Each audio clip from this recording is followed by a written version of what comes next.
The final three episodes, episode 10, 11, and 12 of Andor Season 2 is now here, so let's talk about them. With episode 10, Make It Stop, Lonnie Young taps out, Adria closes in, Luthen scrambles, and Clea delivers. Episode 11, Who Else Knows? It's about Cassian returning to Coruscant for one last extraction. And episode 12, Jedha, Kuiper, Urso, is about Cassian returning to Yavin with intel that'll change everything. And with these three episodes, warning, there will be spoilers. Well, minor spoilers, so you've been warned. And I do believe that these three episodes wrapped everything up. As it takes place a year after the previous three, we see Cassian and Yavin, along with K2SO. And I gotta be honest, I love that duo. And we see how it sets up for Rogue One. But with episode 10, this was a very interesting one as it focuses on Luthen and Clea. Does so in a very interesting way. We see flashbacks to the two on how they meet and all that, and seeing like the bond between the two. Clea was definitely the MVP in that episode.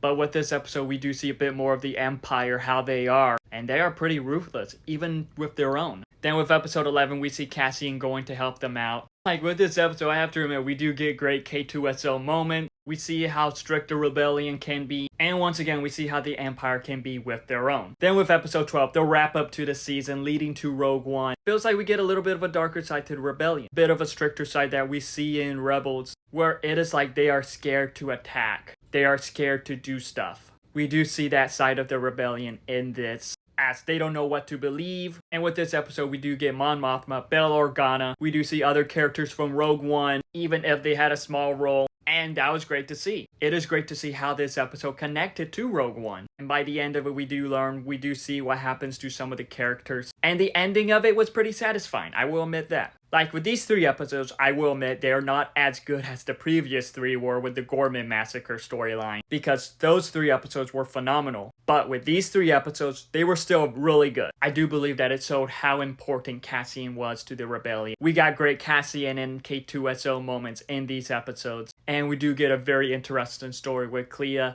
and Luthen. Learning about what the rebellion thinks of Luthen. Learning about what the rebellion thinks of Saw Gerrera at this point. As it is mentioned in Rebels that they don't see eye to eye, because let's face it, Saw Gerrera is too brutal. I love what these three episodes did, and it was pretty great. I thought it was a great wrap up to the season. And like I mentioned plenty of times, it did great setting up for Rogue One. Overall, these three episodes were really good. It was a great wrap up, but have you seen these three episodes? If so, what are your thoughts on it? Let me know in the comments below and follow me for more.